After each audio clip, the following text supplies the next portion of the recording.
I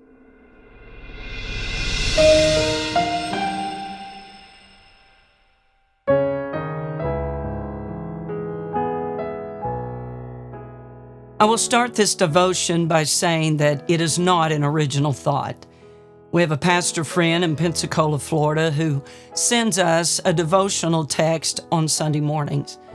I've gotten a lot of good nuggets from his text, and I wanted to share this one with you. We can all remember learning to tie our shoestrings.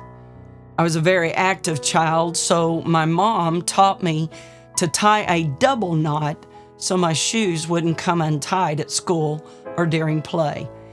So when it came time to untie the knot, I would often find that I had tied it too tight and I couldn't get the hard knot untied. But there was Mama, always able to untie the hard knot. In the book of Daniel, the Babylonians were confounded by the handwriting on the wall. In Daniel 5 and verse 10, it tells us, "Now the queen, by reason of the words of the king and his lords, came into the banquet house. And the queen spake and said, O king, live forever. Let not thy thoughts trouble thee, nor let thy countenance be changed. There is a man in thy kingdom, in whom is the spirit of the holy gods. And in the days of thy father, light and understanding and wisdom, like the wisdom of the gods, was found in him, whom the king Nebuchadnezzar, thy father, the king, I say, thy father, made master of the magicians, astrologers, Chaldeans, and soothsayers. For as much as an excellent spirit and knowledge and understanding, interpreting of dreams, and shewing of hard sentences, and dissolving of doubts were found in the same Daniel, whom the king named Belteshazzar. Now let Daniel be called, and he will shew the interpretation." In the last verse, the queen declared that Daniel is a dissolver of doubts.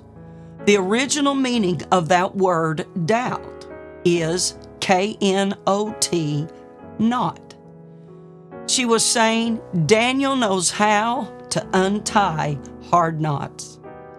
Earlier in chapter 2, when Daniel was called in to interpret Nebuchadnezzar's dream, he clearly declared that only God could give the answer. Daniel answered in the presence of the king and said, "The secret which the king hath demanded, cannot the wise men, the astrologers, the magicians, the soothsayers, shew unto the king? But there is a God in heaven that revealeth secrets."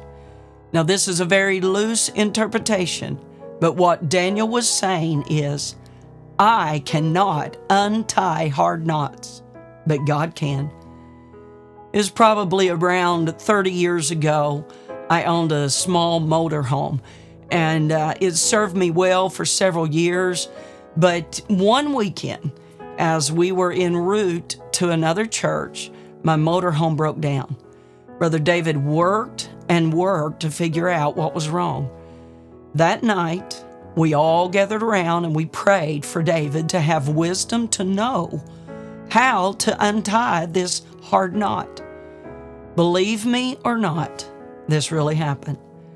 The Lord gave Brother David a dream showing him exactly what was wrong and how to fix it. The untier of hard knots showed up and the problem was solved. I'm sure you will agree with me that as we grow up and grow older, the hard knots of our lives also grow. And we find that mom and dad can no longer untie the hard knots of our lives.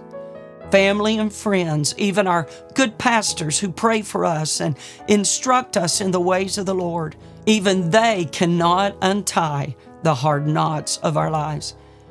So let me encourage you in the place that you are in, the problem that's bigger than you are, the knot that's got so tight that there's no way you on your own can untie it. Can I encourage you today to call out to the heavenly knot untier. For your knot is not too hard for Him. May God bless you and give you His peace.